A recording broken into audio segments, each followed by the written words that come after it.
Good day everyone, this is our segment, How to Solve This. In our channel, Review Math Always. This is our discussion number 17. I'm going to explain to you how to solve this 18 raised to x minus 9 raised to x over 9 raised to x equals 1. Ito na nga yung ating solution, 18 raised to x minus 9 raised to x over 9 raised to x equals 1. Ano muna yung ating first step? I-cross multiply muna natin. Cross multiply natin. Ayan. Then, mamumultiply natin yung left side. 18 raised to x minus 9 raised to x times 1. Automatic, ang constant na 1 ay may denominator na 1 pa rin.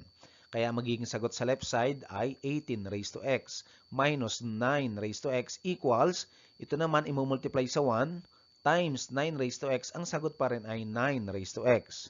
What is next? As we can see, we have this given. I-divide natin both sides by yung nasa right side value. Ito yung 9 raised to x. Okay, gawin natin. 18 raised to x minus 9 raised to x over 9 raised to x equals 9 raised to x over 9 raised to x. Dinivide natin both sides by 9 raised to x. Ano mangyayari? Ang gagawin natin dito sa left side, i-divide natin separately. So meaning to say, yung 18 raised to x divided by 9 raised to x, then minus 9 raised to x, ihihiwalay natin. Okay, from this given, 18 raised to x minus 9 raised to x over 9 raised to x equals 9 raised to x over 9 raised to x.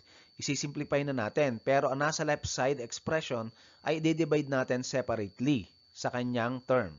Okay, madidivide ng panibago yung 18 raised to x over 9 raised to x. Minus, yan, separate natin to. 9 raised to x over 9 raised to x equals, kinopya lang yung nasa right side. 9 raised to x over 9 raised to x. Ano mangyayari? Okay, 18 raised to x over 9 raised to x minus 1. Bakit? Kasi dinivide natin ang 9 raised to x over 9 raised to x, that is equal to 1. Ganun din sa right side, 1 din ang sagot. Sunod, i-simplify natin yung constant na negative 1, okay, ay ililiban natin sa right side. Pwede rin yung additive inverse, yan, para mag-zero yung ating constant dito sa gitna. Okay, 18 raised to x over 9 raised to x ang matitira na lang sa left side equals, ayan, 1 plus 1.